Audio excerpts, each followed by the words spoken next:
Welcome to Weekly Greek. Let's improve your Greek with today's listening practice. Today's topic is our solar system. Listen carefully and don't worry if you don't understand everything.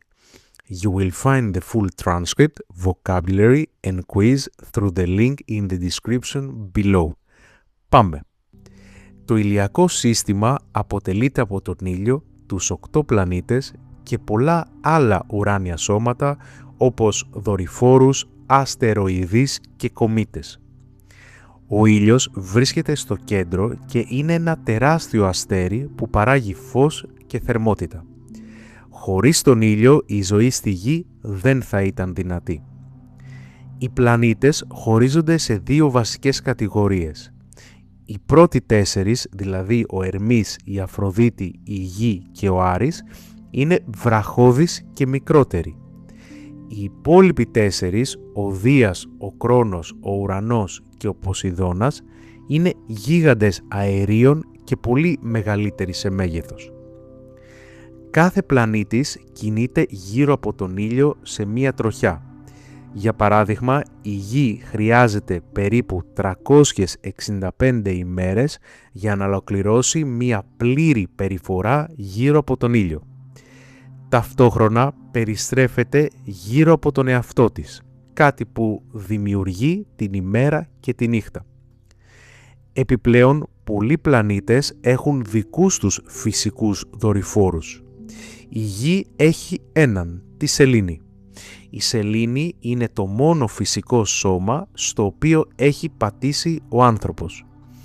Βρίσκεται σε απόσταση περίπου 384 χιλιόμετρων από τη Γη και επηρεάζει τις παλήριες, δηλαδή την άνοδο και την πτώση της στάθμης της θάλασσας. Δεν έχει ατμόσφαιρα όπως η Γη, γι' αυτό και η θερμοκρασία της αλλάζει πολύ μεταξύ ημέρας και νύχτας. Η σελήνη δεν παράγει δικό της φως, αλλά φωτίζεται από τον ήλιο. Καθώς κινείται γύρω από την Γη, βλέπουμε διαφορετικές φάσεις της, όπως την Πανσέλινο και τη Νέα Σελήνη. Το ηλιακό σύστημα είναι μόνο ένα μικρό μέρος του γαλαξία μας, ο οποίος ονομάζεται γαλαξίας του γάλακτος. Οι επιστήμονες συνεχίζουν να το μελετούν και να ανακαλύπτουν νέα στοιχεία για το πώς δημιουργήθηκε και πώς εξελίσσεται με τον χρόνο. Εσείς το ξέρατε ότι ο γαλαξίας του γάλακτος πήρε το όνομά του από την Ήρα, σύμφωνα με την ελληνική μυθολογία? Σύμφωνα με το μύθο, ο Δίας προσπάθησε να κάνει τον Ηρακλή αθάνατο, βάζοντάς τον να πιει γάλα από την Ήρα ενώ εκείνη κοιμόταν.